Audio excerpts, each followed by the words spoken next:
Fuqarolar va tadbirkorlik subyektlarining huquqlarini sud orqali himoya qilishning zamonaviy mexanizmlarini joriy etish bo'yicha qo'shimcha chora-tadbirlar to'g'risidagi prezident qarori qabul qilindi. Qarorga ko'ra, ma'muriy sudlar faoliyatiga quyidagi tartiblar joriy etiladi. Qarori, harakati, harakatsizlik ustidan shikoyat qilinayotgan davlat organi mansabdor shaxsi yoki uning vakili sud majlisida majburiy ishtirok etishini ta'minlash. Ma'muriy sud ish yurituvidagi ishlarning tezkor va sifatli ko'rib chiqilishini ta'minlashga hamda fuqarolar va tadbirkorlik subyektlariga o'z huquqlarini himoya qilish uchun qo'shimcha imkoniyatlar yaratishga qaratilgan dastlabki eshituv institutini joriy etish. Quyidagilarni nazarda tutuvchi qonun loyihasi ishlab chiqiladi. Davlat organi mansabdor shaxsi yoki uning vakili ma'muriy sudning majlisida majburiy ishtirok etishini ta'minlash. Ma'muriy sud ish yurituvida dastlabki eshituv institutini joriy etish. Ma'muriy sudga nizolarni hal etish jarayonida sudga hurmatsizlik qilinishi va sudning xususiy ajrimi bo'yicha choralar ko'rmaslikka oid huquqbuzarliklar aniqlanganda ma'muriy huquqbuzarliklar to'g'risidagi ishlarni ko'rish vakolatini berish. Oliy ma'lumotli kadrlarga davlat buyurtmasini shakllantirish tartibi to'g'risidagi nizomni tasdiqlash haqidagi hukumat qarori qabul qilindi. 2025-2026 o'quv yilidan oliy ma'lumotli kadrlarga davlat buyurtmasi platformada jamlangan ma'lumotlar va mehnat bozori talabini tahlil qilish asosida aniqlanadi. Platformaga quyidagi ma'lumotlar kiritib boriladi.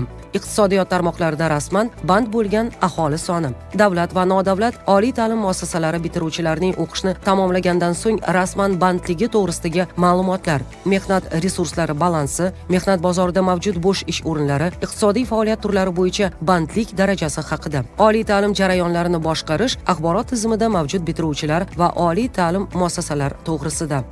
Yaylovlarni muhofaza qilish va ulardan oqilona foydalanishning zamonaviy mexanizmlarini joriy etish chora-tadbirlari to'g'risidagi prezident farmoni qabul qilindi. Farmonga ko'ra, ipakchilik va jun sanoatini rivojlantirish qo'mitasi tugatiladi. Quyidagilar tashkil etiladi. Veterinariya qo'mitasi muassisligida Qoraqalpog'iston, Buxoro, Jizzax, Qashqadaryo, Navoiy, Samarqand va Surxondaryo yaylov xo'jaliklari, hududiy yaylov xo'jaliklari. Veterinariya qo'mitasi markaziy apparati tuzilmasida yaylov xo'jaligini rivojlantirish boshqarmasi, yaylovlar chorvachilik va boshqa xo'jaliklarga Respublika komissiyasining qaroriga asosan to'g'ridan-to'g'ri ijaraga berilishi mumkin. Yaylovlar 49 yilgacha ijaraga beriladi. Chorvachilik va parrandachilikni qo'llab-quvvatlash, sohada yuqori qo'shilgan qiymat yaratish bo'yicha qo'shimcha chora-tadbirlar to'g'risidagi prezident qarori qabul qilindi. Qarorga ko'ra, 2025-yil 1-apreldan 2028-yil 1-yanvargacha chorvachilik va parrandachilik xo'jaliklari tomonidan davlat byudjetiga to'langan qo'shimcha qiymat solig'ining 50%ni har oyning 25-sanasigacha qaytarish tartibi joriy etiladi. Parrandachilikning go'sht va tuxum yo'nalishida kooperatsiya tizimi asosida 1 million aholini ish bilan ta'minlash bo'yicha parranda boqish daromad topish loyihasi amalga oshiriladi. Naslchilik korxonalari uchun ularning asosiy faoliyat turi bo'yicha foyda solig'i, mol-mulk solig'i, yer solig'i va suv resurslaridan foydalanganlik uchun soliqlarni 50% pasaytirilgan stavkada to'lash shaklidagi soliq imtiyozlarining amal qilish muddati 2028-yil 1-yanvargacha uzaytiriladi. Uy-joy qurilishi sohasini yanada rivojlantirish, turar va noturar joy obyektlarini ulush kiritish asosida qurish jarayonini tartibga solish mexanizmlarini takomillashtirish chora-tadbirlari to'g'risidagi prezident farmoni qabul qilindi. Farmonga ko'ra, quyidagilarni nazarda tutuvchi uy-joyning yagona hayotiy sikli tamoyili joriy etiladi. Turar va noturar joy obyektlarini ulush kiritish asosida qurish jarayonida jismoniy va yuridik shaxslarning huquqlari himoya qilinishini ta'minlash, mavjud yer resurslaridan samarali intensiv foydalangan holda uy-joylar qurilishini tashkil qilish, uy-joy qurilishi sohasida investitsiya loyihalarini amalga oshirish muddatlarini qisqartirish, uy-joylarni ulush kiritish va ipoteka krediti asosida sotib olishning ishonchli va samarali imkoniyatini yaratish, uy-joylar qurilishida energiya samarador qurilish materiallaridan foydalanishni ommalashtirish. O'zbekiston Respublikasi davlat chegarasi orqali jismoniy shaxslar harakatlanishi hamda ular tomonidan tovar va transport vositalarini olib o'tish jarayonlarini yanada soddalashtirish to'g'risidagi hukumat qarori qabul qilindi. Qarorga ko'ra, jismoniy shaxslarning davlat chegarasi orqali o'tkazish punktidan harakatlanishda Fast Track xizmatidan foydalanish tartibi to'g'risidagi nizom tasdiqlandi.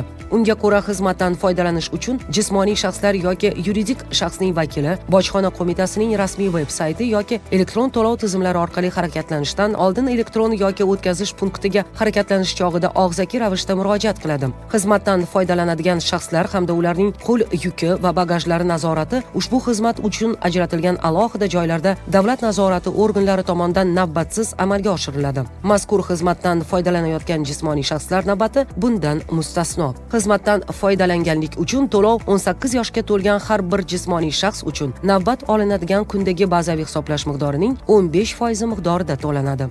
Bojxona yig'imlari stavkalarini tasdiqlash to'g'risidagi hukumat qarori qabul qilindi. Qarorga ko'ra, quyidagilarni nazarda tutuvchi bojxona yig'imlari stavkalari tasdiqlandi. Tovarlarning bojxona rasmiylashtiruvi uchun yig'imlar miqdorini bojxona organlari tomonidan harakatlarni amalga oshirish bilan bog'liq bo'lgan xarajatlarning taxminiy qiymatidan kelib chiqib belgilash. Tovarlarni eksport va import bojxona rejimlariga rasmiylashtirish uchun undiriladigan bojxona yig'imlari stavkalarini o'zaro muvofiqlashtirish.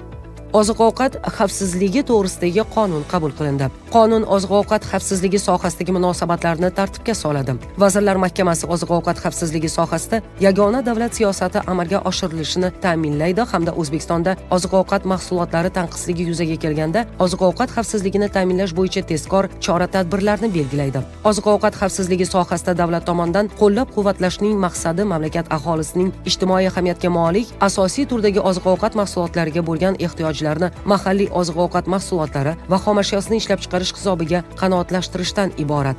Oziq-ovqat mahsulotlarining iste'mol normalari mamlakatning demografik, ijtimoiy va iqtisodiy ko'rsatkichlariga asosan har 3 yilda qayta ko'rib chiqiladi. Qishloq xo'jaligi ekin maydonlari unumdorligini oshirish, tarmoqqa investitsiyalar jalb qilish uchun qulay shart-sharoit yaratish bo'yicha navbatdagi chora-tadbirlar to'g'risidagi prezident farmoni qabul qilindi. Farmonga ko'ra, qishloq xo'jaligiga mo'ljallangan yer uchastkalarini ajratishda tajriba sinov tariqasida ijaraga oluvchilarning mustaqilligi va yuqori qo'shilgan qiymatga ega ekinlar yetishtirishga asoslangan yangi tizim yaratiladi. Yer uchastkalarini ajratish ishlari 2025-yil 1-martgacha to'liq yakunlanadi. Yangi tizim birinchi bosqichda 2025-yil bahorgi ekish mavsumigacha belgilangan hududlarda tuman hokimliklari tasarrufida turgan 2025-yil va undan keyingi yillar hosili uchun paxta va g'alla ekinlarini yetishtirish nazarda tutilmagan bo'sh turgan yer uchastkalarida joriy etiladi. Nogironligi bo'lgan bolalarga ijtimoiy xizmat va yordam ko'rsatish tizimini yanada takomillashtirish bo'yicha qo'shimcha chora-tadbirlar to'g'risidagi prezident qarori qabul qilindi. Qarorga ko'ra, 2025-yil 1-martdan tajriba sinov tariqasida bosqichma-bosqich Qoraqalpog'iston Respublikasi, Andijon, Qashqadaryo, Samarqand, Surxondaryo va Toshkent viloyatlari hamda Toshkent shahrida 2025-yil 1-oktyabrgacha respublikaning qolgan hududlarida 3 yoshdan 18 yoshgacha nogironligi bo'lgan bolalar uchun davlat xususiy sheriklik asosida kunduzgi parvarish xizmati yo'lga qo'yiladi. 2025-yil 1-martdan kunduzgi parvarish xizmatidan foydalanilgan bir kun ichida 3 yoshdan 7 yoshgacha bo'lgan har bir bolaga bazaviy hisoblash miqdorining 25% miqdorida va 7 yoshdan 18 yoshgacha bo'lgan har bir bolaga 27% miqdorida subsidiya ajratiladi.